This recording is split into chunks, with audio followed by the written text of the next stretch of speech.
శ్రీ గురుభ్యో నమః.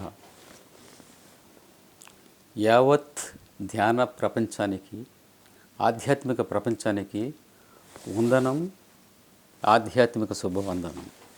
ఈనాటి అంశం అష్టావక్ర గీత. జనక అష్టావక్ర సంవాదమే అష్టావక్ర గీత. ఆధ్యాత్మిక జగతికి జనక మహారాజు అష్టావక్రుడు. ఈ ఆధ్యాత్మిక జగతికి ప్రగతికి రెండు కళ్ళు. భగవద్గీత మనం విన్నాము, యోగ వాసిష్టం మొన్న విన్నాం మనం, అలాగే ఉత్తర గీత. ఈ అష్టావక్ర గీత అనేది హైలీ ప్రొఫౌండ్ ఫిలాసఫీ, ఆధ్యాత్మిక సముద్రపు లోతుల్ని తాకినటువంటి గ్రంథము Ashtavakra Gita. It is an undiluted truth. అది జీర్ణించుకోలేని సత్యం. ఇట్స్ ఎ నేకెడ్ ట్రూత్, నగ్న సత్యం. ఇటువంటి సత్యాలు ఎన్నో అష్టావక్రుడు చెప్పాడు. అందుకనే చెప్పేసి ఈ అష్టావక్ర గీత చాలా కాలం మరుగున పడిపోయింది. చాలామంది గురువులు చాలా విషయాలు చెప్తారు. అష్టావక్ర గీతని గమ్ముని ఎవరో టచ్ చేయటానికి సాహసించరు. అష్టావక్ర గీతని టచ్ చేయాలి అంటే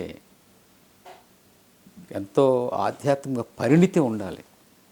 వినేవాళ్ళకే ఉండాలి, చెప్పేవాళ్ళకే ఉండాలి. భగవద్గీతలో కృష్ణుడు అర్జునుడికి బోధించాడు, అక్కడ నారాయణుడు నరుడికి బోధించాడు. యోగ వాసిష్టంలో వశిష్ఠుడు కేవలం 16 సంవత్సరాల బాలుడైన రామచంద్రుడు బోధించాడు.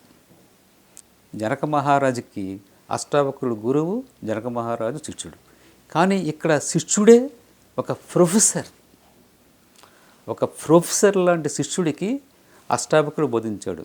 ఒక ప్రొఫెసర్ లాంటి శిష్యుడికి బోధించాలి అంటే గురువు ఎంత ఉన్నత స్థితిలో ఉండాలి.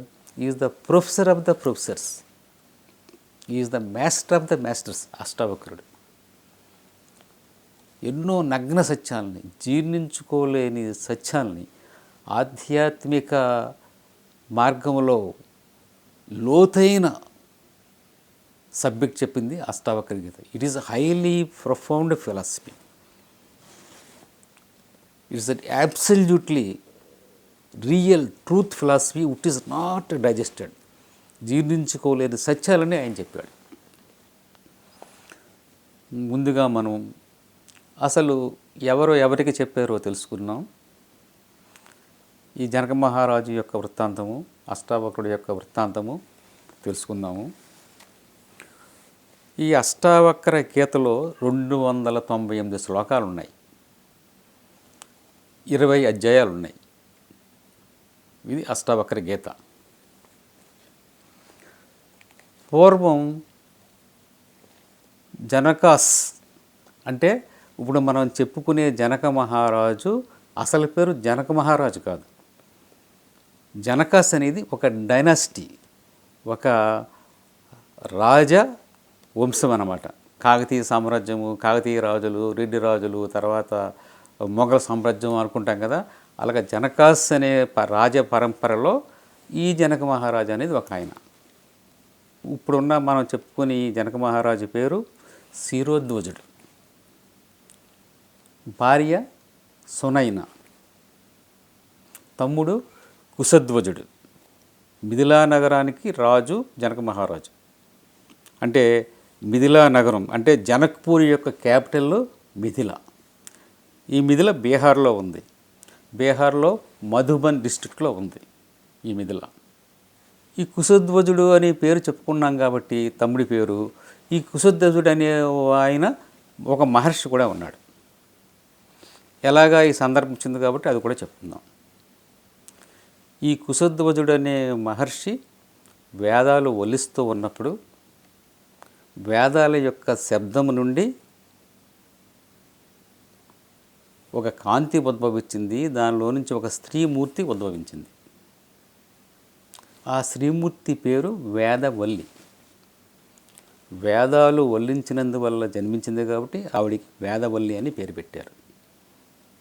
ఆవిడే వేదమాత, ఆవిడే వేదవతి. ఆవిడే గాయత్రి. ఈ వేదవతి ఆ జన్మలో అఖండమైన ధ్యానం చేసింది, ఎంతో ధ్యాన సాధన చేసింది.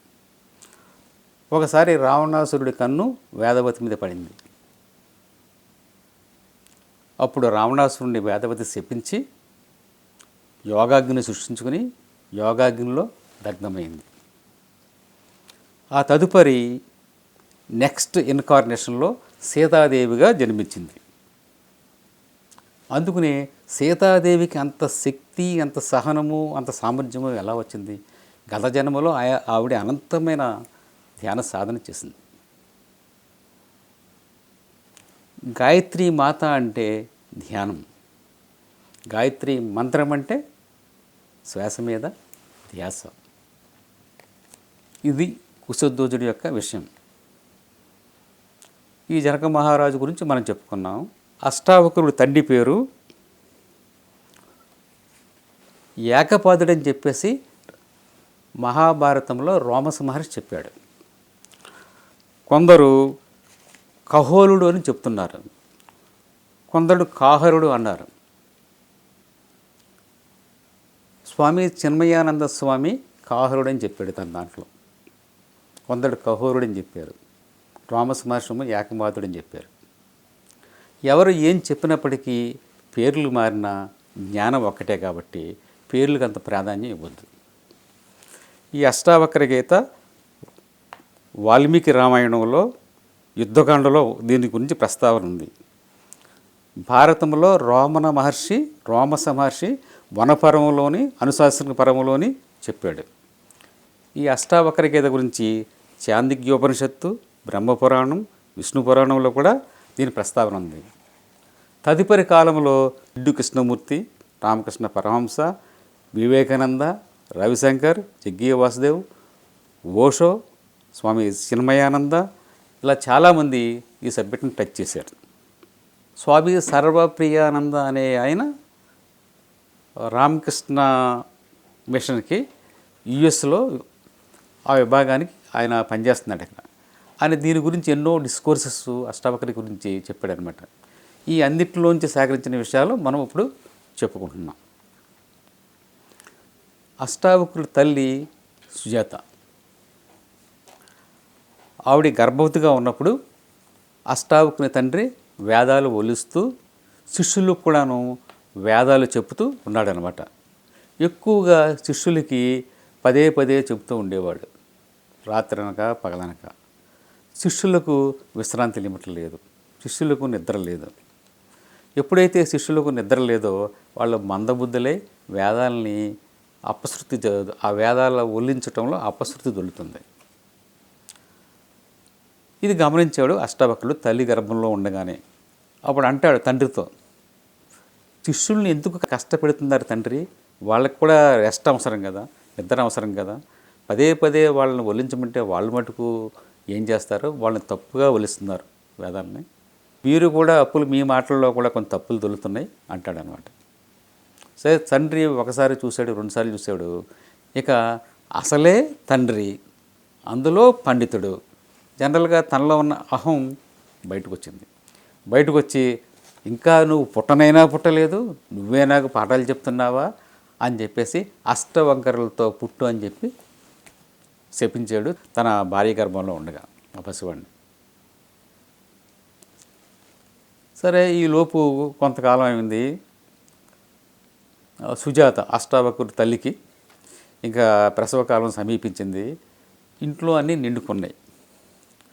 సరే, మహారాజు గారి దగ్గరికి వెళ్ళండి, దానికి కావాల్సిన అన్నీ తేవాలి మీరు, దాని గురించేమో ఆయనేమో ఆర్థికంగా సహాయం అడగండి అని చెప్పేసి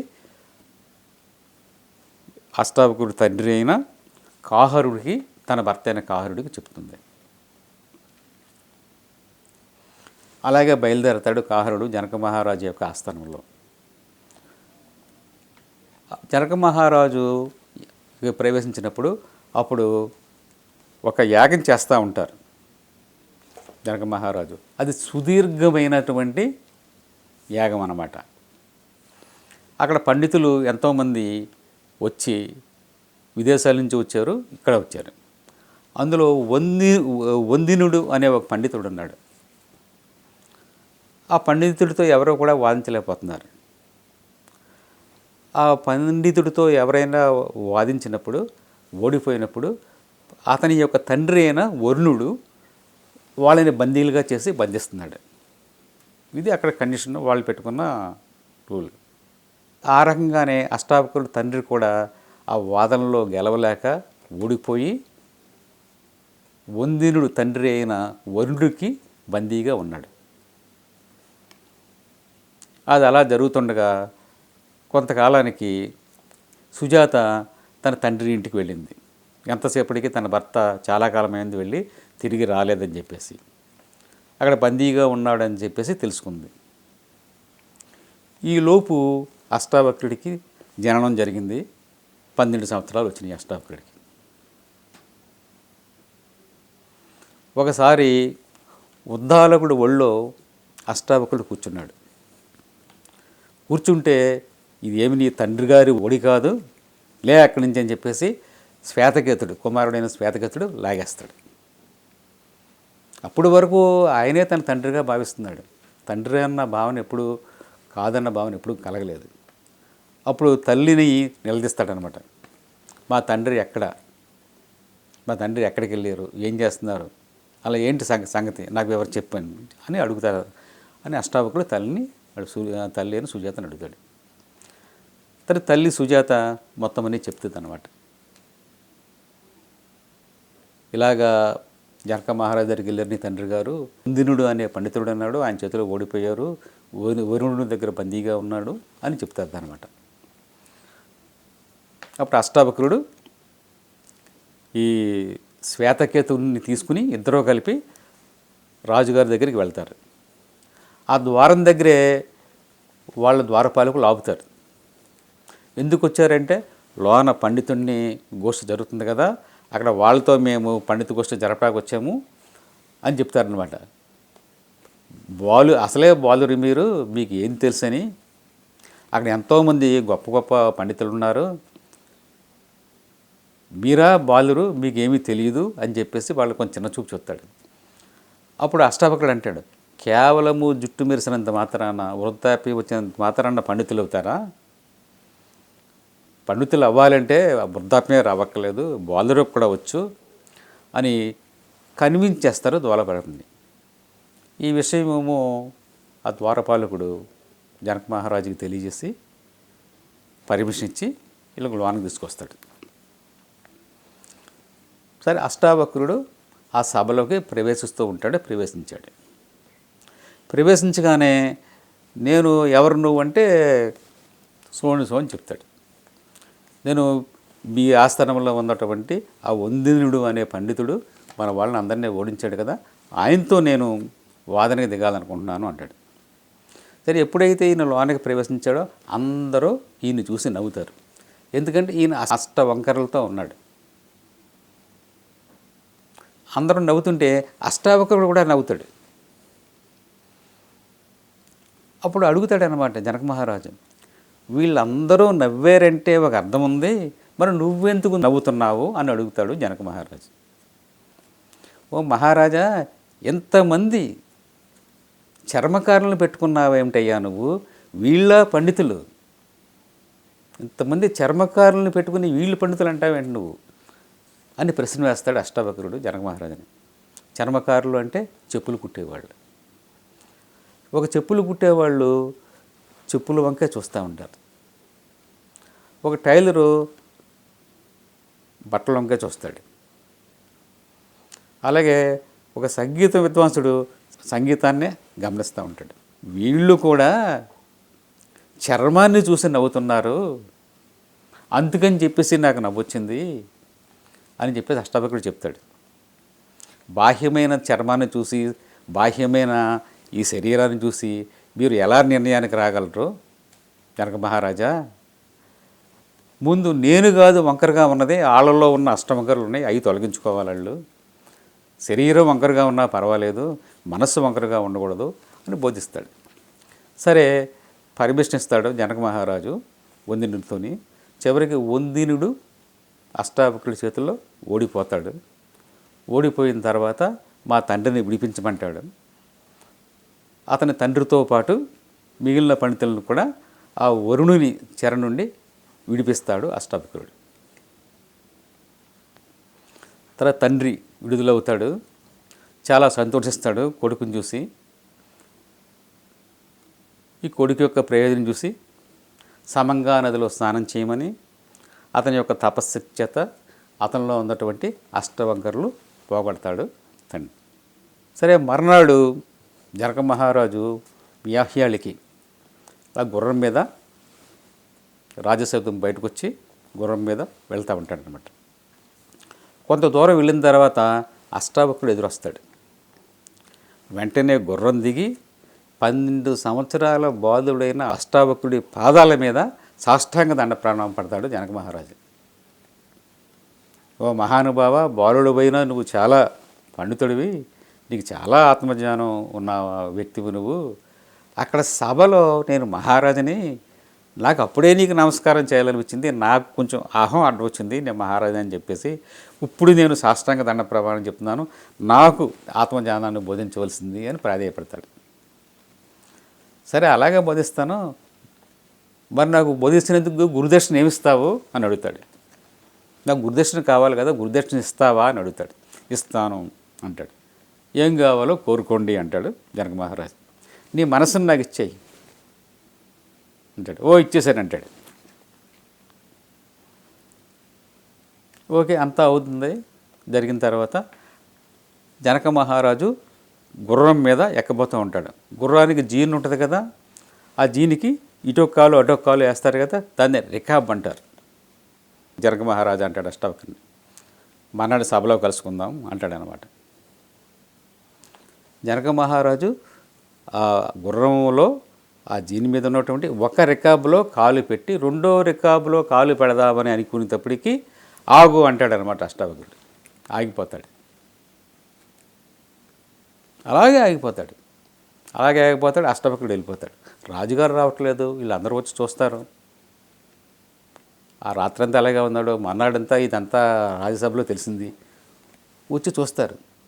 అప్పుడు అష్టావక్రుడు, నువ్వేం మాయ చేసేవయ్యా, రాజుగారు ఇలాగ ఉన్నాడు అంటే, అప్పుడు నేనేమీ చేయలేదు, నాకేమీ సంబంధం లేదు అంటాడు. మీ రాజుగారిని అడగండి అంటాడు. నువ్వు ఇప్పుడు గుర్రం ఎక్కబోయాను, ఈ రికాబులోంచి ఆ రికాబులో కూడా కాలు పెట్టుకో అంటాడు. అప్పుడు కాలు పెడతాడు. అప్పుడు ఏంటయ్యా అంటే,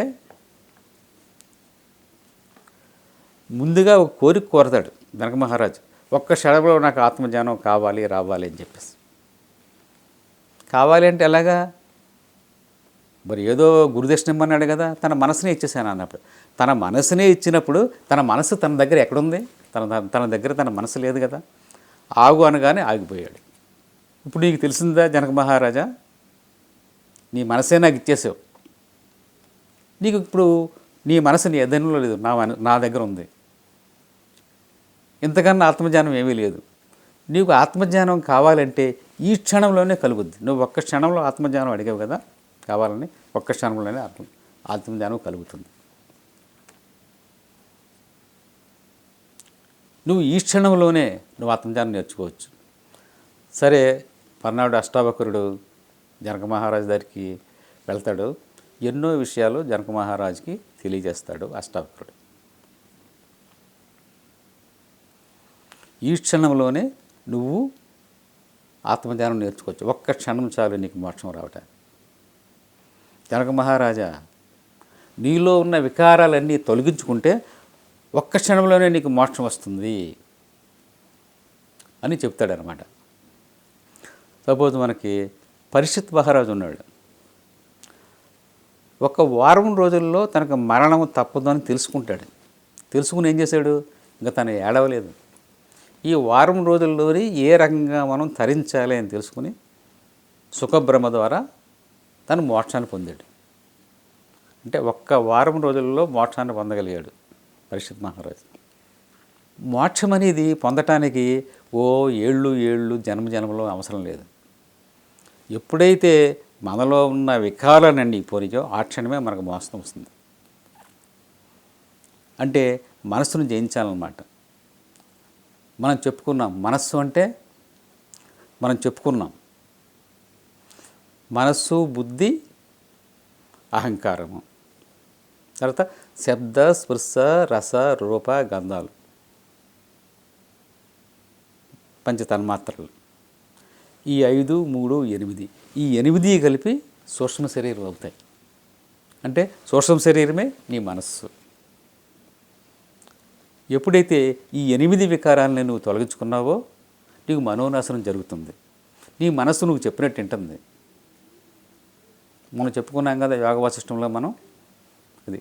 అప్పుడు ఎప్పుడైతే నువ్వు సూక్ష్మ శరీరం మరణించిందో ఆటోమేటిక్గా నిర్వాణం చెందుతావు, మోక్షం చెందుతావు. మనం చెప్పుకున్నాం, నిర్యాణము అంటే భౌతిక శరీరము మరణించడము, నిర్వాణము అంటే సూక్ష్మ శరీరం మరణించడము. సూక్ష్మ శరీరం అంటే ఈ 8 అని చెప్పుకున్నాం. అదే మనస్సు. ఈ మనసులో ఉన్న వికారాలని తొలగించుకుంటే ఆ క్షణమే ముక్తి. ఒక గది ఎప్పటి నుంచో చీకటిగా ఉంటుంది. ఆ గదిలో దీపం వెలిగించావు, వెంటనే వెలుతురు వస్తుందా, ప్రకాశం ఇంకా టైం తీసుకుంటుందా? అలాగే ఒక పాడుబడిన శివాలయం ఉంది. శివాలయంలో ఎవరో శివజ్యోతి వెలిగించారు. వెంటనే శివుడు దేదీప్యమానంగా ప్రకాశిస్తూ మొదలుపెట్టాడు.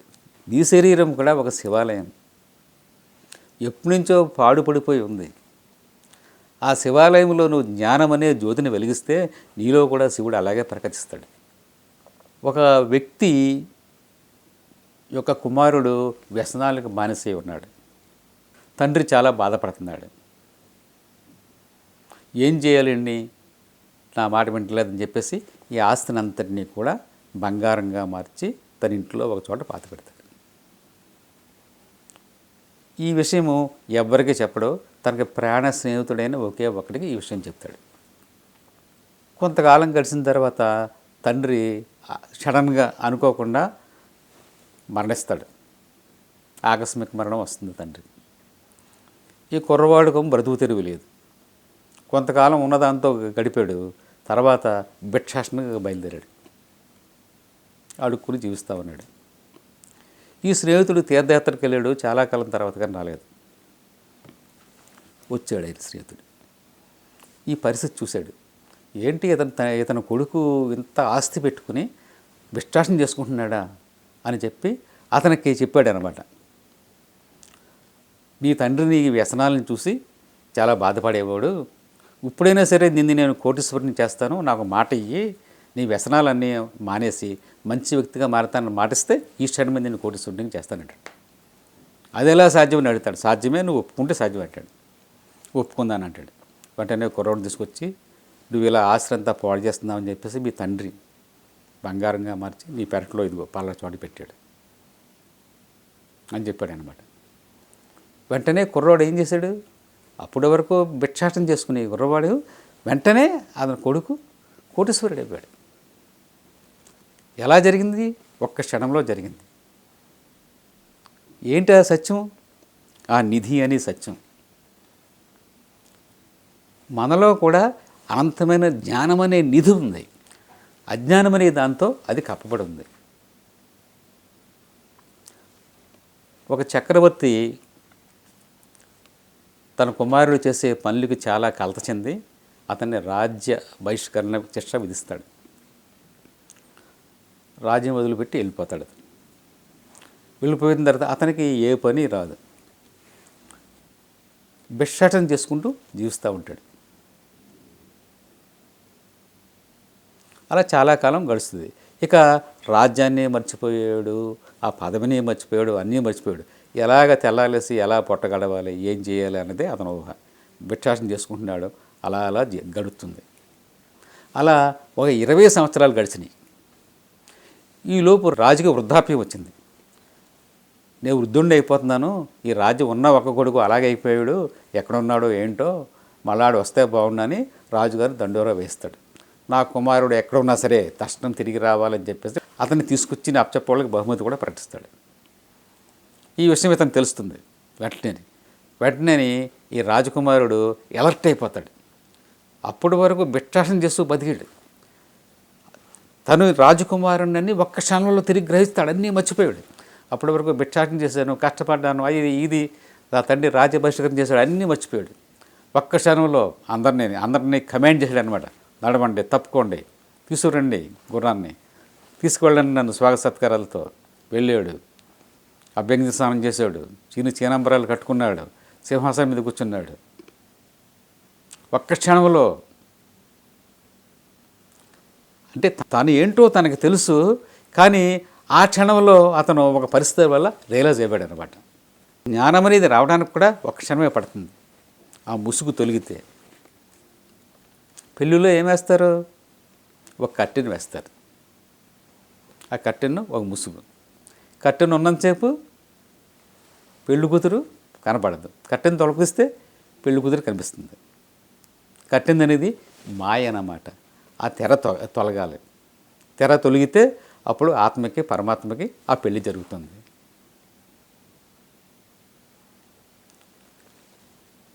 ఒక యజమాని ఒక గున్న ఏనుగుని పెంచుకుంటూ ఉంటాడు. ఆ గున్న ఏనుగుని పెంచుకుని తనే అన్ని చూస్తూ ఉంటాడు, దానికి అన్ని సదుపాయాలు చేస్తూ ఉంటాడు. అలా పెరుగుతూ పెరుగుతూ కొంచెం పెద్దదవుతూ ఉంటుంది గున్న ఏనుగు. పెద్దదవింది, కానీ దాన్ని ఒక తాడుతోనే బంధిస్తాడు. ఒక తాడు, ఆ తాడుకి అలవాటు పడిపోయింది ఆ ఏనుగు. తన బలమేంటో తనకు తెలియదు. ఒకసారి ఈ యజమాని ఎవరో లేరు, ఒక ఏనుగుల గుంపు వచ్చింది. ఏంటి ఇంత చిన్న తాడు చేత నువ్వు ఎలా బంధింపబడ్డావు? నీ బలమేంటో నీకు తెలుసా? మనం అడవిలో మామూలుగానే వీర విహారం చేయాలి, ఎంతటి బరువులనైనా సరే మనం మోయగలం, ఎంత బలముందో తెలుసా మనకి అని తన నిజస్వరూపాన్ని ఆ ఏనుగుల గుంపు తనకి తెలియజేస్తుంది. ఒక్క క్షణంలో అది తనేంటో తన బలమేంటో తెలుసుకుంది, రియలైజ్ అయింది. జ్ఞానం అనేది కూడా అంతే.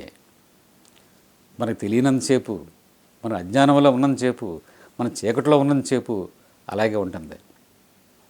చీకటిలో తాడుని చూసి పాము అనుకుంటాం, స్తంభాన్ని చూసి జయం అనుకుంటాం. ఎంతసేపట్లో మన జ్ఞానం అవుద్దండి? ఒక్క ప్రకాశం, ఒక్క లైటు వెలుగులో అది పాము కాదు తాడని తెలుస్తుంది, అది దెయ్యం కాదు పోయని తెలుస్తుంది. ఆత్మజ్ఞానం తెలుసుకుంటే కనుక ఆ ప్రకాశం కావాలి, ఆ జ్ఞానోదయం కావాలి. ఒక యజమాని ఒక పులి కోనని పెంచుకుంటూ ఉంటాడు. నింపాదకు కొంచెం కొంచెం పెద్దదవుతూ ఉంటుంది పులి. ఒకసారి యజమాని కాలికి గాయమైంది. ఆ గాయానికి కట్టుకున్నాడు. కట్టుకున్నా సరే ఆ కట్టుకున్న గాయం నుంచి కొంచెం రక్తబొట్లు పడుతున్నాయి, జారుతున్నాయి కాలు మీద. పక్కనే కూర్చుంటుంది ఎప్పుడును ఆ పులికోన, ఇద్దరు స్నేహితుల్లా ఉంటారు. ఒకసారి ఆ రక్తాన్ని నాకుద్ది పులి, అంటే రక్తం రుచిమరిగింది. ఓహో ఇది చాలా బాగుంది, రోజు నేను తినే ఈ గడ్డి చెత్త పాలు కన్నా ఇది చాలా బాగుంది అని అది రక్తం రుచి మరగటం తెలుసుకుంది. అప్పుడు దానికి బలు వెలిగింది, ఓహో నా నిజస్వరూపం ఇదా అని చెప్పేసి. ఎవరైనా సరే మన నిజస్వరూపము అని తెలుసుకునే వరకే మనం అజ్ఞానంలో ఉంటాం. బుద్ధుడు 6 సంవత్సరాలు ఎంతో కష్టపడ్డాడు. ఎంతోమంది సన్యాసులను కలిశాడు, ఋషీశ్వరుని కలిశాడు, ఎన్నో హఠయోగాలు చేశాడు, అవి చేశాడు, ఇది చేశాడు. ఏం చేసినప్పటికీ కూడా బుద్ధుడు చివరికి ఏం చేశాడు? ఒక చెట్టు కింద డేలా పడిపోయి కూర్చున్నాడు, నిస్తేజంగా కూర్చున్నాడు. 6 సంవత్సరాలు కష్టపడ్డాను, నేనేమీ పొందలేదని బాధపడుతున్నాడు. శరీరం అలసిపోయింది. ఈ లోపల సుజాత అనే ఒక ఆవిడొచ్చి, నాయన శరీరాన్ని ఎంత కష్టపడతావు? శరీరం ఏం చేసింది? శరీరం ఏం పాపం చేసింది? ఎందుకు తిండి తిప్పలు మానేసావు నువ్వు? ఇదిగో ఈ పాయసం తాగు, కొంచెం ఊపిరి పీల్చుకో అని చెప్పుద్ది. వెంటనే పాయసం తాగుతాడు. వెంటనే తనకి రియలైజ్ అవుతాడు, ఓహో ఊపిరిలో ఏదో ఉందన్నమాట, కొంచెం ఊపిరి పీల్చుకో అంటుంది. రోజు పీలుతున్నాం కదా మనం, వీడు కొత్తగా చెప్తుంది ఇంతకు మనకి, అదేంటో తెలుసుకోవాలని చెప్పేసి ఆ క్షణమే ఆ బోధివృక్షం కింద కూర్చుంటాడు. కూర్చుని ఓవర్ నైట్లో తను రియలైజ్ అయ్యాడు, తన సిద్ధిని పొందాడు. నిర్వాణం పొందాడు, జ్ఞానోదయం పొందాడు ఓవర్ నైట్లో. ఎప్పుడు? నిశ్చల స్థితిలో, నిర్మల స్థితిలో, తన లోపలికి తాను ప్రయాణించినప్పుడు, శ్వాస మీద ధ్యాస ద్వారా తన లోపలికి తాను ప్రవేశించినప్పుడు, ఆ నిశ్చల స్థితిలో అంటే ఆ ప్రశాంతమైన స్థితిలో బ్రహ్మానందాన్ని చూశాడు. ఒక్క ఓవర్ నైట్లో బుద్ధుడు నిర్వాణం చెందాడు. జీసస్ ఊరు వదిలిపెట్టి వెళ్ళాడు. చాలా కాలం తర్వాత తిరిగి వచ్చాడు ఊళ్ళోకి వచ్చి నేను దేవుని కుమారుడను, నేను దేవుని కుమారుడను, నేను ఎంతో జ్ఞానం నేర్చుకున్నాను అంటాడు. ఎవరికి కావాలి ఆ జ్ఞానం? ఊళ్ళో వాళ్ళందరూ నవ్వుతారు.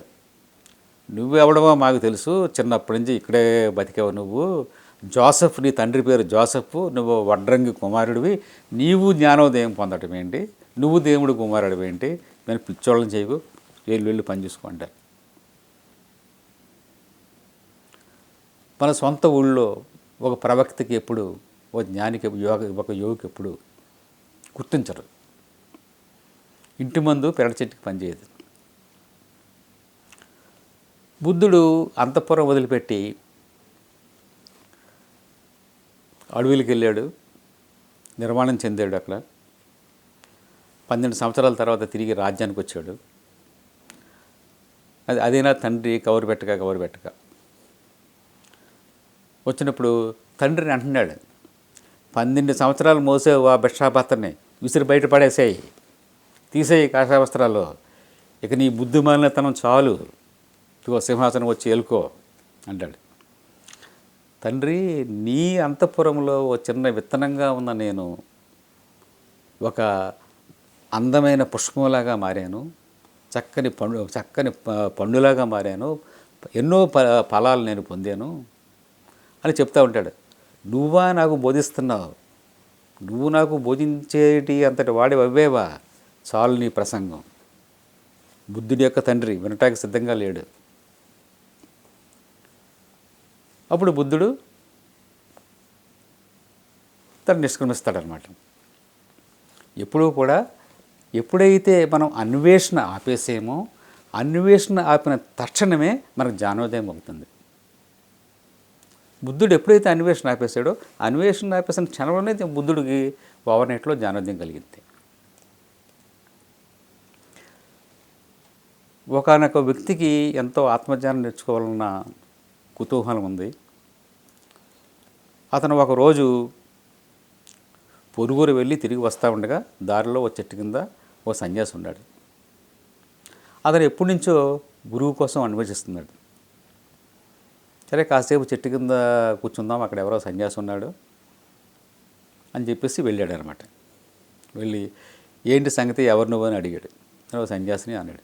నేను గురువు కోసం వెతుకుతున్నానయ్యా బాబు, అసలు గురువుల యొక్క లక్షణాలు ఏంటి, గురువు ఎలా ఉంటాడో చెప్పమంటాడు ఆ వ్యక్తి. అతన్ని వెతకపోయే గురువు అచ్చు ఇదే చెట్టు కింద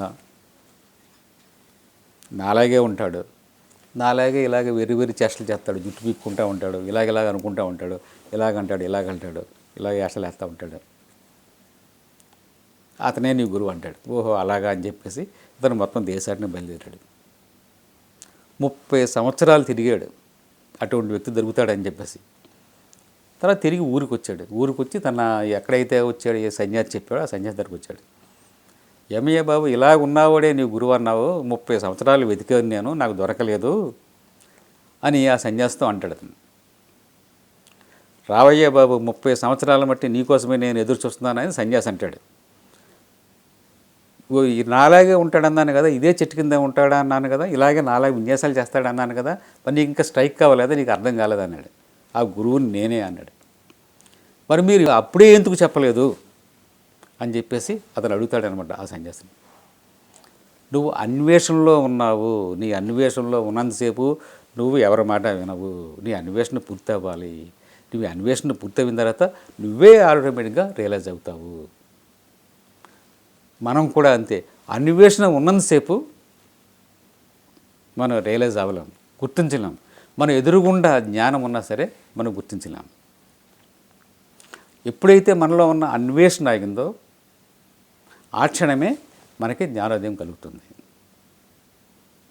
ఇలాగ ఈ విషయాలన్నీ ఆ జ్ఞానం గురించి అష్టావక్రుడు జనక మహారాజుకి అన్నీ బోధిస్తున్నాడు అనమాట. అష్టావక్రుడు ఎక్కువగాను సాక్షితత్వం గురించి చెప్పాడు. అష్టావక్రుడు అయినప్పటికీ మన సాక్షితత్వం అనేది గుర్తొస్తుంది. ఒక కుండ ఉంది, ఒక మట్టి ఉంది, మట్టి నుంచి అనేక పాత్రలు తయారవుతూ ఉంటాయి. ఈ పాత్రలన్నీ మళ్ళీ కొంతకాలం ఉంటాయి, మళ్ళీ మట్టిలో కలిసిపోతాయి. అలాగే బంగారం నుంచి అనేకమైన ఆభరణాలు వస్తూ ఉంటాయి. మళ్ళీ ఈ ఆభరణాలను ఎంతకాలం ఉంచుకుంటాం? ఎప్పుడోకప్పుడు ఎవరొకరు కలపిస్తారు. ఎప్పుడోకప్పుడు కుండ బద్దలు మట్టిలో కలుస్తుంది. ఎప్పుడోకప్పుడు ఈ ఆభరణాలన్నీ మళ్ళీ బంగారంగా మారుతాయి. బంగారం నిజమా? ఆభరణాలు నిజమా? మట్టి నిజమా? కుండ నిజమా? ఏది నిజం? అలాగే ఆకాశంలో పంచభూతాలు ఉన్నాయి. సూర్యుడు ఉన్నాడు. ఈ సూర్యుడి యొక్క ప్రకాశంలో ఎన్నో ప్రకాశిస్తూ ఉన్నాయి. ఒక నది మీద కూడా సూర్యప్రకాశం ఉంటుంది, ఒక మురికి కాలం మీద కూడా సూర్యప్రకాశం ఉంటుంది. కానీ సూర్యుడికి ఏమన్నా అంటుకుంటాయా? సూర్యుడు కేవలం సాక్షిగా మాత్రమే ఉంటాడు. సూర్యుడు ఏమీ చేయడు. సూర్యుడు అలా ఉంటాడంతే. సూర్యుడు కేవలం సాక్షిగా ఉంటాడంతే. ఆకాశం ఉంది, ఆకాశంలో పంచభూతాలు ఉన్నాయి. ఈ సూర్యుడు కూడా ఆకాశంలోనే ఉన్నాడు కదా. సూర్యుడు, ఈ గ్రహాలు, ఉపగ్రహాలు, ఈ గ్యాలక్సీలు, ఈ కృష్ణబిలాలు ఇవన్నీ ఆకాశంలోనే ఉన్నాయి. ఇవన్నీ ఆకాశంలో ఉన్న ఆకాశానికి ఏమి అంటవు. ఆకాశానికి ఏమైనా అంటుతాయా? ఆకాశం కేవలం సాక్షి మాత్రంగా ఉంటుంది. ఒక సముద్రంలో ఉన్నటువంటి అల, బుడగ, కెరటం. అల, బుడగ, కెరటం, సముద్రం ఇవన్నీ వేరువేరే ఒకటేనా? అల లేకుండా, బుడగ లేకుండా, కెరటం లేకుండా సముద్రం ఉందా?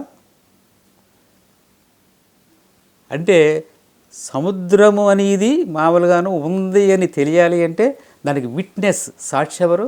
ఒక అల, ఒక బుడగ, ఒక కెరటం. ఇవే సాక్ష్యం సముద్రం అనేది ఉంది అంటాకి. అలాగే ఆకాశం నుంచే వచ్చావు, ఆ మూల చైతన్యం నుంచే నువ్వు వచ్చావు. ఆ మూల చైతన్యమే నువ్వై ఉన్నావు. ఆకాశము నువ్వు వేరుగా లేవు. ఈ సర్వ జగత్తుకి నువ్వు సాక్షిగా ఉన్నావు. నీకు సాక్షి ఆకాశం కాదు, చైతన్యం కాదు. ఈ సర్వ జగత్తుకి నువ్వే సాక్షి. నువ్వు నువ్వు నువ్వు నువ్వే ఒక సాక్షిగా ఉన్నావు, గమనించేవాడివిగా ఉన్నావు. అది మనము ఏ పని చేస్తున్నా మనలో ఒకటి గమనించేవాడు కూడా ఉన్నాడు. నువ్వు అంటే మనలో ఉన్న ఒక ఈశ్వరుడు. ఒక సినిమా హాల్కి వెళ్తాము, సినిమాని చూస్తామా, గమనిస్తామా? సినిమాని చూస్తాం, కానీ సినిమా చూసే వాళ్ళని మనం గమనిస్తాం. గమనించడానికి, చూడడానికి అంత తేడా ఉంది.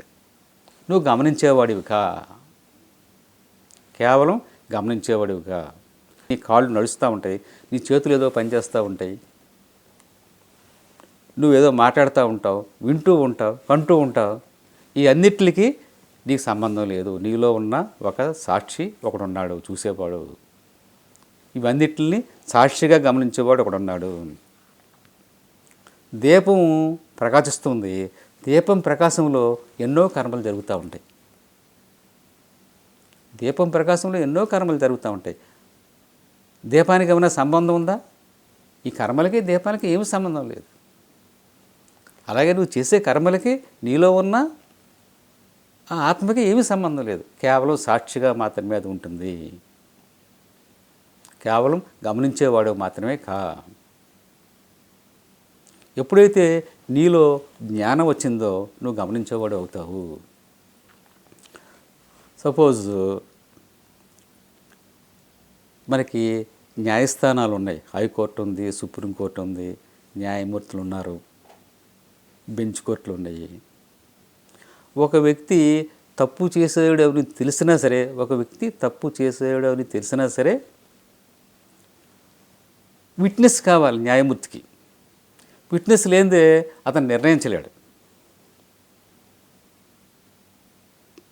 అక్కడ ఒక సాక్షి కావాలి. కానీ ఈ విశ్వమనే న్యాయస్థానంలో అక్కడ న్యాయమూర్తులు ఎవరు లేరు, హైకోర్టు లేదు, సుప్రీంకోర్టు లేదు. అక్కడ ఒకే ఒకడు, అదే universal court, universal law, universal judge. విశ్వ న్యాయస్థానము ఒకటే, న్యాయవాది ఒకడే, న్యాయమూర్తి ఒకడే, న్యాయము ఒకటే. ఈ సర్వాన్ని చూసేవాడు ఒకడున్నాడు, ఈ విశ్వాన్ని అంతా చూసేవాడు. విశ్వము నువ్వు వేరుగా లేవు. ఈ సర్వ విశ్వాన్ని చూస్తున్నటువంటి సాక్షివే నువ్వు. ఈ విశ్వాన్ని 6 అడుగులకి కుదిస్తే నువ్వు నేను. మనం కేవలము సాక్షి మాత్రమే. ఏం జరిగినా సాక్షితత్వంతో ఉండు, గమనించేవాడుగా. ఒక వ్యక్తి జీవితం మీద విసుగు పొంది మరణించడానికి వెళ్తాడు, నదిలో దూకటానికి. అంతట్లో ఒక పకీర్ వచ్చి ఆగు ఆగు ఆగంటాడు. ఏంటి ఇలా నదిలో దూకుతున్నావు? జీవితం మీద విరక్తి వచ్చింది, నదిలో దూకుతున్నాను. ఎలాగ నువ్వు చనిపోదాం అనుకుంటున్నావు కదా, నీ చావుని ఒక్కరోజు పోస్ట్ పోన్ చేయి. నేను ఈ దేశం మహారాజా నాకు తెలుసు, అక్కడ తీసుకెళ్తాను, నాతో పాటు రేపు వద్దిగా అంటాడు. సరే, ఈ వ్యక్తిని ఆ మహారాజు దగ్గర తీసుకెళ్తాడు ఆ పకీర్. అతను చెప్తాడనమాట, నా కుమారుడికి కళ్ళు లేవు, నీ కళ్ళు ఇయ్యి, నీ 2 కళ్ళకే నేను 2 కోట్ల రూపాయలు ఇస్తానంటాడు. అలాగే ఇది అది అంటాడు. నేనేమన్నా వ్యాపారం చేస్తున్నాను అనుకున్నారా? నేనేమన్నా మామూలుగా అవయవాలను అమ్మి ఓడి కింద కనిపిస్తున్నాను మీకు? నేను ససేమిరే ఇవ్వను అంటాడు. నువ్వు ఎలాగా చచ్చిపోతున్నావు కదా, చచ్చిపోయిన తర్వాత ఎలా ఉపయోగపడితే మాకు ఇచ్చేయచ్చు కదా, బోల్డ్ డబ్బులు ఇస్తామంటాడు. నేను ఇవ్వను అంటాడనమాట. అంటే మన చెయ్యి ఎంత ఖరీదైంది, మన కన్ను ఎంత ఖరీదైంది, మనలో ఉన్నటువంటి ఆ హార్ట్, లంగ్స్, లివర్ ఎంతంత ఖరీదైనవి ఒక్కొక్కటని. టోటల్గా ఈ శరీరానికి ఎంత విలువ ఉంది. ఇంత విలువైన శరీరాన్ని నువ్వేమీ తెలుసుకోకుండా నదిపాలు చేద్దాం అనుకుంటున్నావు. నువ్వు ఎలాగా చచ్చిపోదాం అనుకుంటున్నావు కదా, నేను చావను కాక చావను నేను అని చెప్పేసి అతను కూడా రియలైజ్ అవుతాడనమాట. మనిషి పుట్టడం చావు కోసం కాదని చెప్పేసి. నువ్వేం చేయాలి రేపు నుంచి అంటే అతను పకీరు అడుగుతాడనమాట. కేవలం నీ చుట్టూ ఉన్న అన్నింటినీ గమనించు. జీవితంలో చెడు ఉంది, మంచి ఉంది, అన్నీ ఉన్నాయి.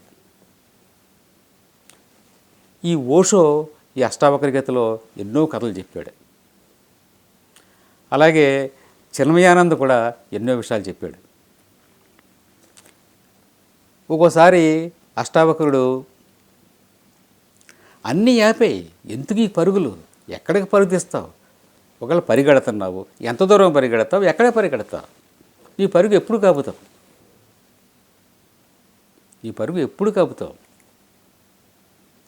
ఆపే, ఇంకా చాలు పరిగెట్టింది, ఇంకా ఆపే, ఆగు, పరుగులు తీయటం మానే. ఏం చేయాలి పరుగులు తీయకుండాను? పరుగులు తీయటం ఎప్పుడైతే ఆపేసావో అప్పుడు నీకు సమస్తము తెలుస్తుంది. పరుగులు తీసే మనస్సుకు పగ్గం వేయటమే ధ్యానం. ఎన్నో విషయాలు అష్టావక్రుడు బోధిస్తూ ఉంటాడనమాట. ఎప్పుడైతే నువ్వు నీలో ఉన్న వికారాలని తొలగించుకున్నావో ఆటోమేటిక్గా నీకు జ్ఞానం వస్తుంది. ధ్యానము కూడా చేయదని చెప్తాడు అష్టావక్రుడు ఒక స్టేజ్లో. మోక్షము కూడా అవసరం లేదంటాడు స్వామి వివేకానంద. వశిష్ఠుడు ఏ సంకల్పం పెట్టుకోవద్దు అదే వశిష్ఠుడు రామచంద్రుడు బోధిస్తాడు. మరి అన్నీ పరస్పర విరుద్ధంగా ఉంటాయి కదా.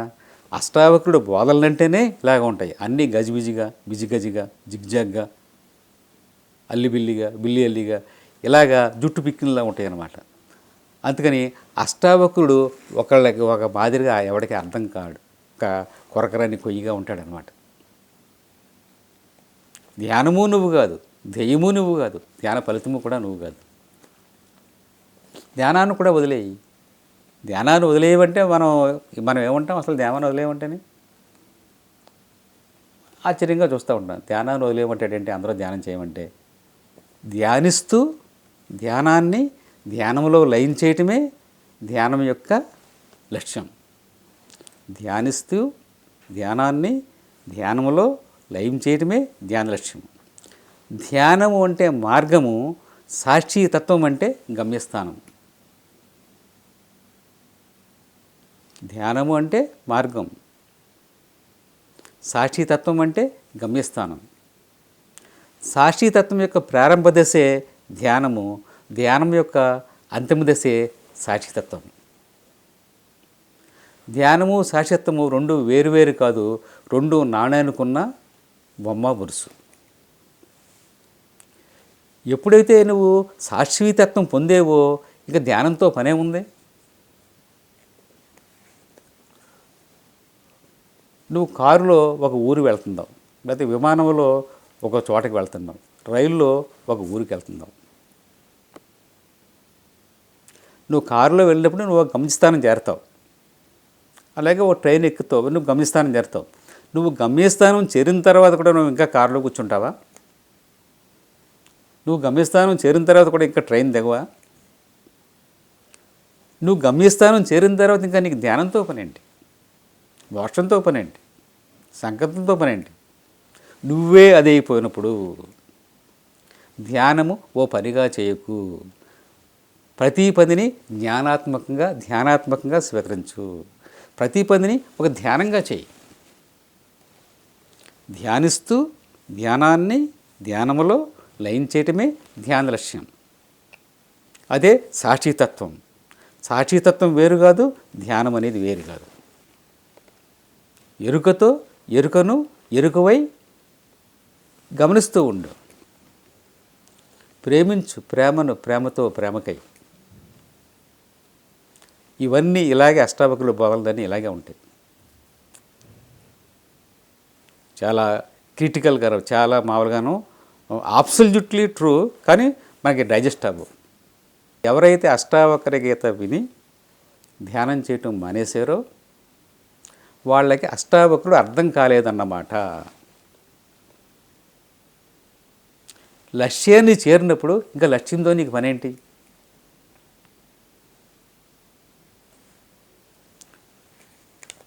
నువ్వు ఒక జబ్బుతో బాధపడుతున్నావు, ఔషధం తీసుకున్నావు. ఔషధం తీసుకున్న తర్వాత నీకు జబ్బు తగ్గింది, ఇంకా నీకు ఔషధంతో పనేంటి? కానీ ఒక విమానము గాల్లో ఎగురుతుంది. ఎగురుతున్నప్పుడు విమానం గాల్లో ఎగురుతుంది, బాగా స్పీడ్గా వెళ్తుంది, బాగానే ఉందని ఇంజిన్ కట్టేస్తే ఏమవుద్ది? ధ్యానం కూడా అంతే. ధ్యానం కూడా అవసరం లేదంటే ధ్యానం మానేయమని కాదు, ధ్యానస్థితిలో ఉండు. అదే నీ నిజస్థితి, అదే నీవు సాక్షితత్వము అని చెప్తున్నాడు అష్టావక్రుడు. ధ్యానిస్తూ ధ్యానాన్ని ధ్యానములో లయం చేయటమే సాక్షితత్వం. ధ్యానం యొక్క గమ్యస్థానమే సాక్షితత్వం. ఆ సాక్షివే నువ్వు. సాక్షితత్వం వచ్చిన తర్వాత ఇక మార్గంతో పనేంటి? కానీ మార్గాన్ని విడిచిపెట్టకు. ఇది అష్టావక్రుని యొక్క బోధలన్నీ కూడా ఇలాగే ఈ రకంగా ఉంటాయి అన్నమాట. ఒకరోజు జనకుడు కూర్చుని తనలో తాను ఇలా అనుకుంటున్నాడు, నేను బ్రహ్మాన్ని, నేను బ్రహ్మ పదార్థాన్ని. చాలాసార్లు అదో మంత్రంగా చెప్తున్నాడు, నేను బ్రహ్మ, ఐఎమ్ ద బ్రాహ్మిన్, నేనే బ్రహ్మాన్ని. ఈ లోపల అష్టావక్రుడు ప్రవేశిస్తాడు జనకుడి దగ్గరికి. ప్రవేశించి అష్టావక్రుడు కూడా కూర్చొని నేను కమండలాన్ని, నేను ఈ స్టిక్ని అంటాడు. జనక మహారాజు డిస్టర్బ్ అయ్యాడు. నేను కమండలాన్ని, నేను స్టిక్ని అని అష్టావక్రుడు అంటాడు. నేను బ్రహ్మాన్ని అంటాడు. అష్టావక్రుడు పక్కన కూర్చొని నేను కమండలాన్ని స్టిక్ని అంటాడు. అష్టావక్రుడు ఎప్పుడైతే డిస్టర్బ్ అయ్యాడో అష్టావక్రుడు జనక మహారాజు అడుగుతాడు, ఈ కమండలము ఈ స్టిక్కు మీది కాదని ఎవరన్నారండి మిమ్మల్ని అని గురువుగారిని ప్రశ్నిస్తాడు జనక మహారాజు. నేను బ్రహ్మాన్ని, ఐఎమ్ ద బ్రాహ్మిన్, నేను బ్రహ్మ పదార్థాన్ని అని అంటావు ఎందుకు? నువ్వు బ్రహ్మ పదార్థాన్ని కాదని ఎవరన్నారు అంటాడు అష్టావక్రుడు. నువ్వు ఆల్రెడీ బ్రహ్మ పదార్థాన్ని అయి ఉన్నావు, యు ఆర్ దట్. నువ్వు బ్రహ్మ పదార్థాన్ని చేరుకోవడానికి ట్రై చేయగా నేను బ్రహ్మాన్ని అనుకుంటే లాభం ఏంటి? ఆల్రెడీ నువ్వు ఆ స్థితిలో ఉన్నావు. ఈ చుట్టూ ఏమున్నా సరే గమనిస్తున్నావు. నువ్వు చక్కగా రాజ్యాన్ని పరిపాలించుకుంటున్నావు, రాజ్యాన్ని అన్అటాచ్మెంట్గా చూస్తున్నావు. నువ్వు అలాగే చూడు, కేవలం గమనించేవాడుగా. నిజానికి నువ్వు చేసేది అదే, అదే నీ నిజస్థితి. నీ నిజస్థితిలో నువ్వు ఉండు. రాజ్యసభ అంతా ఒకసారి సభ అంతా మూసింది. జనక మహారాజు రెస్ట్ తీసుకుంటాకి అంతఃపురంలోకి వెళ్ళాడు. చక్కగా భోజనం ముగించాడు, ఇప్పుడు నిద్రపోతున్నాడు. అర్ధరాత్రి 12 గంటలు అయింది. అర్ధరాత్రి 12 గంటలకి ఒక సైనికులు వచ్చారు. మహారాజా మహారాజా లేవండి లేవండి. ఎవరో సైనికులు, ఇతర దేశం యొక్క రాజులు మన కోటను ముట్టడిస్తున్నారు, వాళ్ళందరూ మన సైనికులతో యుద్ధం చేస్తున్నారు అని నిద్రాభంగం చేస్తాడు. వెంటనే జనక మహారాజు, ఏది నా ఖడ్గం ఏది, అదేది ఇదేది, మార్షల్స్ రండి, సైనికులారా రండి, సైన్యాధికారి రండి, అందరూ అటాక్ చేయండి, యుద్ధం చేయండి అని అంటూ ఉంటాడు. తను కూడా యుద్ధం చేస్తాడు. శత్రురాజులేమో మామూలుగా కోటని ముట్టిస్తారు. జనక మహారాజేమో ఓడిపోతాడు, బందీగా ఉంటాడు. శత్రురాజు 2 ఆప్షన్లు ఇస్తాడు. నిన్ను బంధిస్తుందామని అనుకుంటలేదు, ఉంటే జైల్లో ఉంటావా బతుకున్నంతకాలము, లేకపోతే దేశ బహిష్కరణ శిక్ష విధించమంటావు, నువ్వు దేశాన్ని వదిలిపెట్టి వెళ్ళిపోతావు అంటాడు. సరే, రెండోది దేశాన్ని వదిలిపెట్టి వెళ్ళిపోతానంటాడు. జనక మహారాజు దేశాన్ని కోటను దాడతాడు. కోట బయటికి వెళ్తాడు, చాలా దూరం వెళ్తాడు, ఎంతో దప్పికతో ఉంటాడు. చాలామందిని దాహం అడుగుతాడు. నా దాహంగా ఉంది, కొంచెం మంచినీళ్ళు ఇవ్వండి అంటే, మహారాజా నిన్నటి వరకు మీరు మహారాజు, కొత్తగా ఒక రాజు వచ్చాడు, ఆడు ఎటువంటి అయినో మీకు తెలుసు, దేని మీకు సహాయం చేస్తే నాకు శిక్ష విధిస్తాడైనా, ఐఎమ్ సారీ అని చెప్తారు వాళ్ళు. నింపాదుగా జనక మహారాజు బోర్డర్ దాటుతాడు, దేశం సరిహద్దు దాటుతాడు. దాటిన తర్వాత కొంత దూరం వెళ్ళిన తర్వాత అక్కడ ఒక సత్రంలో ఏదో పంచిపెడుతున్నారు తినడానికి, అది కిచిడి పంచిపెడుతున్నారు. సరే, అందరిలాగా ఈయన కూడా క్యూలో నుంచున్నాడు. క్యూలో నుంచుని ఏదో ఆకులోనో ఏదో దేంట్లోనూ పెట్టారు, నుంచున్నాడు. తీసుకున్న తర్వాత తీయగా ఎంతో అలసిపోయి ఉన్నాడు. అప్పటికే చెట్టు కింద కూర్చొని తిందామని తినబోతూ ఉంటే ఒక గెద్ద వచ్చి తన్నేస్తుంది. అది ఓపెన్గా ఉండబట్టి, కాకులో ఉండబట్టి కింద పడిపోయింది, మట్టిలో పడిపోయింది. అప్పుడు ఓహో ఊహు ఆగు ఆగు ఆగని కేకలేస్తున్నాడు అనమాట. ఆహా ఊహు ఆహా అని కేకలేస్తున్నాడు. మట్టి పైన దొల్లుతున్నాడు. మట్టిలో తిందామనుకున్నది మట్టిపాలైంది. ఆ మట్టి మీద దొలుతున్నాడు, ఏం చేయాలో తెలియట్లేదు. ఆహా ఓహో ఆగు ఆగు అంటున్నాడు అనమాట. ఈ కేకలకి రాణిగారు వచ్చారు, సైనికులు వచ్చారు. ఏంటి కేకలేస్తున్నారు, ఏంటి అరుపులు అని అడిగింది అనమాట ఆవిడ. ఆయన అరుపులు మానలేదు. ఆహా ఓహో ఆగు ఆగు ఆగు అంటానే ఉన్నాడు ఆయన. సరే, రాజవైద్యుడిని పిలిపించారు. ఏం జరిగింది మహారాజుకి అని చెప్పేసి. రాజవైద్యుడు ఏదో చేస్తున్నాడు, కానీ ఆయన మాటకు మానలేదన్నమాట. ఇంకా ఊ ఈ ఆగు ఆగు అలాగని ఆయన ఆ పిచ్చి మాటలు వెర్రి మాటలు మాడుతూనే ఉన్నాడు. అప్పుడు ఏ మీడియా లేదు, ఏ యూట్యూబ్ లేదు, ఏ వాట్సప్ లేదు. అయినా సరే రాజుగారికి మతి భ్రమించిందని చెప్పేసి వార్త దేశమంతా పాగిపోయింది తెల్లారేటప్పటికి, ఒక రోజులో. ఆ నోట పడి అష్టావక్రుడి యొక్క చెవుల్లో కూడా ఈ మాట పడింది. ఏంటి నా స్నేహితుడికి ఏమైందని చెప్పేసి వెంటనే రాజ్యసభకి వస్తాడు. వచ్చి జనక మహారాజును శాంతి తిరుగుతాడు, మంచి మాటలు చెప్తాడు, నీళ్ళు ఇస్తాడు, తాగమంటాడు. కొంచెం ప్రశాంతంగా ఉండు, విశ్రాంతిగా ఉండు, ఆందోళన తగ్గించుకో, నిర్మలంగా ఉండు. అష్టావక్రుడు చెయ్యటానికి ఏమీ చెప్పడు, ఎలా ఉండాలో చెప్తాడు. నిర్మలంగా ఉండు, ప్రశాంతంగా ఉండు, విశ్రాంతిగా ఉండు, ఆందోళన వద్దు, నిశ్చల స్థితిలోనే నీకు అన్నీ తెలుస్తాయి. జనక మహారాజు కొంచెం కూలయ్యాడు. అప్పుడు అడుగుతాడు అష్టావక్రుని, అష్టావక్ర మహర్షి, గురువుగారు, రాత్రి నాకు కల వచ్చింది, ఆ కలలో నీ రాజ్యాన్ని పోగొట్టుకున్నాను, నేను భిక్షాటన చేస్తున్నాను, ఆ భిక్షాటన నిజమా, ఈ సింహాసనం నిజమా అని అడుగుతాడు జనక మహారాజు అష్టావక్రుని.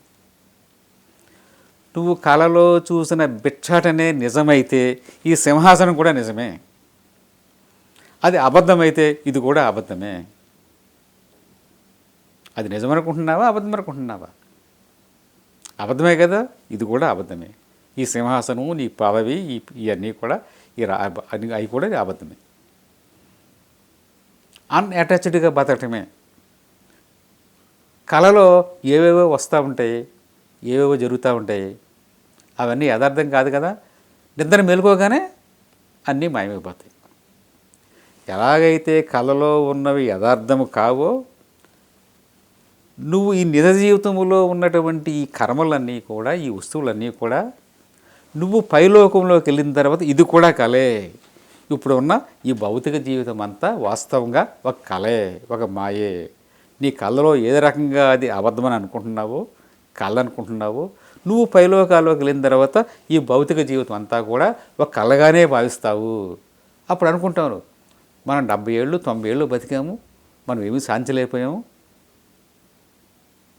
అని కళగా నువ్వు తీసుకుంటావు అన్నమాట. నువ్వు అంటే నిద్ర అనేది స్లీప్ ఈజ్ టెంపరీ డెత్.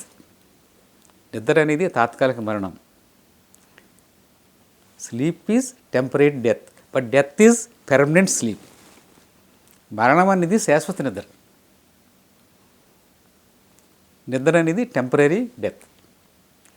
అందుకని నీ కళ నిజమనుకుంటే ఇది నిజమే, నీ కళ అబద్ధం కదా, ఇది కూడా అబద్ధమే. కేవలం నువ్వు రాజ్యాన్ని పరిపాలించే సాక్షిభూతుడు మాత్రమే అని చెప్తాడనమాట. అష్టావక్రుడు చేయటానికి ఏమీ సూచించడు. కేవలం వినండి, నిశ్శబ్దంగా కూర్చోండి, చెవులు కొరుక్కోకండి, విశ్రాంతి స్థితిలో నేను చెప్పేది వినండి, జ్ఞానోదయం పొందండి. జరిగేది ఏదైనా వినడం ద్వారానే జరుగుతుంది. వినడం ద్వారానే నేర్చుకుంటావు. కూర్చోవటం నేర్చుకోవాలి, వినడం నేర్చుకోవాలి. కూర్చోవటము వినటము ద్వారా నేర్చుకోవాల్సింది నువ్వు నేర్చుకుంటావు. నువ్వు కూర్చోకుండా వినకుండా నువ్వేమీ నేర్చుకోలేవు. నేర్చుకోవడం కోసమే నువ్వు భూమి మీద జన్మ తీసుకున్నావు అని అష్టావక్రుడు చెప్తాడు. అదే విషయం మన పత్రిజీ గారు కూడా పదే పదే చెప్తూ ఉంటారు. సరిగ్గా వినడం అనేది ఒక తాళం చేయి లాంటిది. మనం ఇంటికి తాళం వేసి బయటకు వస్తాము. బయటకు వచ్చిన తర్వాత తాళం ఎక్కడో మర్చిపోతాం. మర్చిపోయిన తర్వాత ఏవో తాళాలు పెట్టి తిప్పుతాం, తాళం వస్తుందా? అలాగే ఈ శరీరంలో అనంతమైన జ్ఞాన భాండాగారం ఉంది.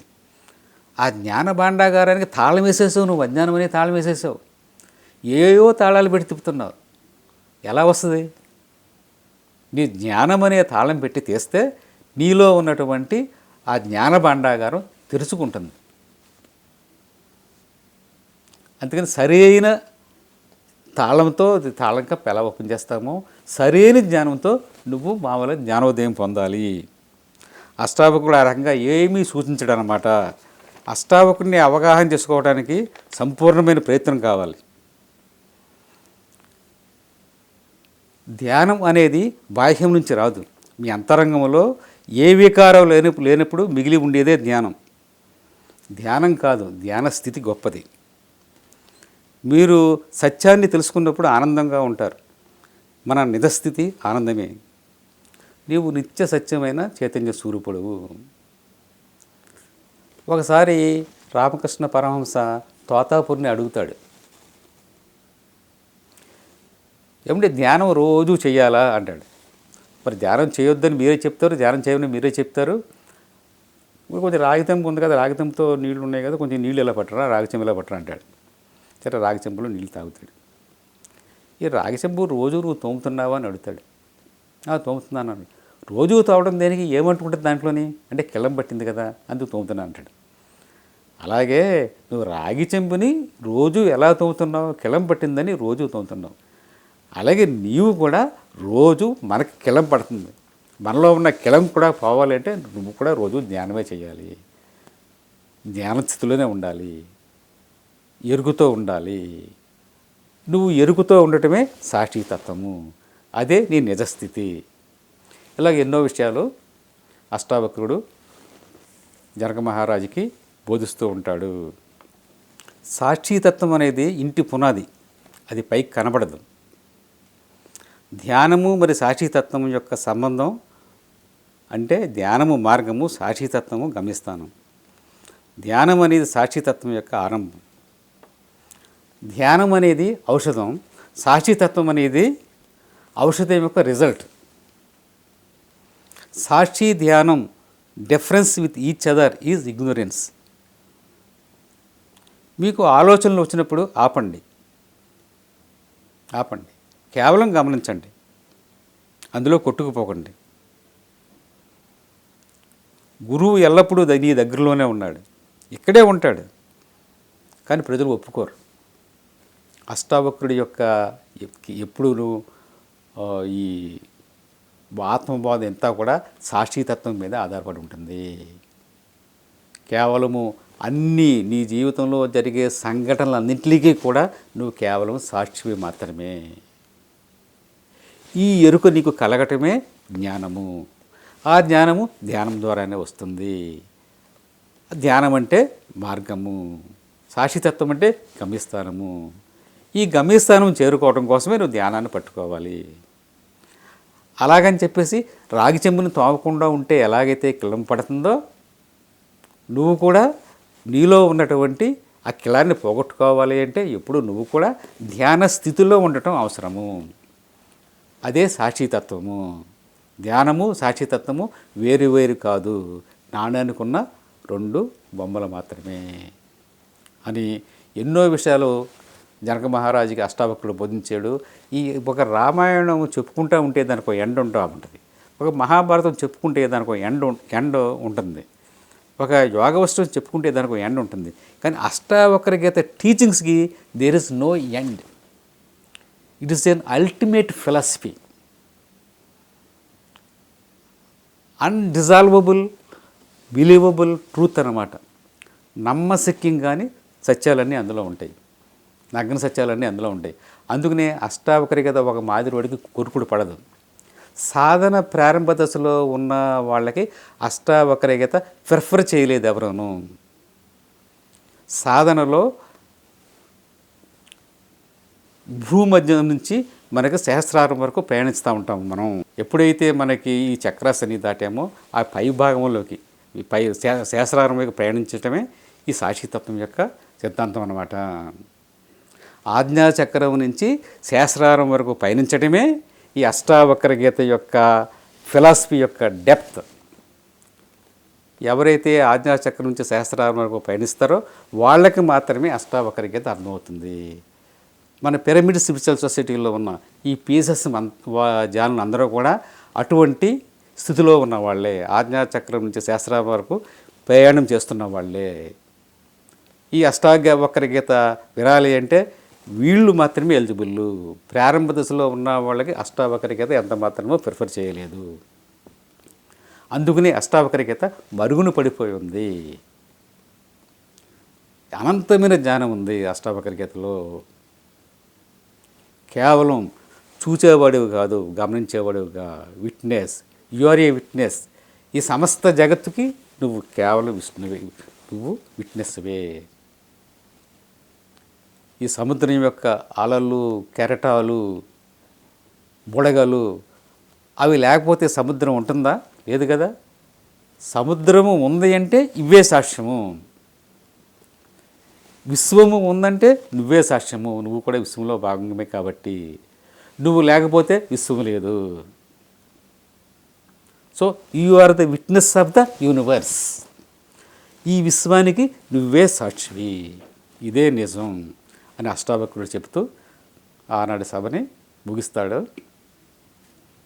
అందరికీ నమస్కారం. స్వస్తి.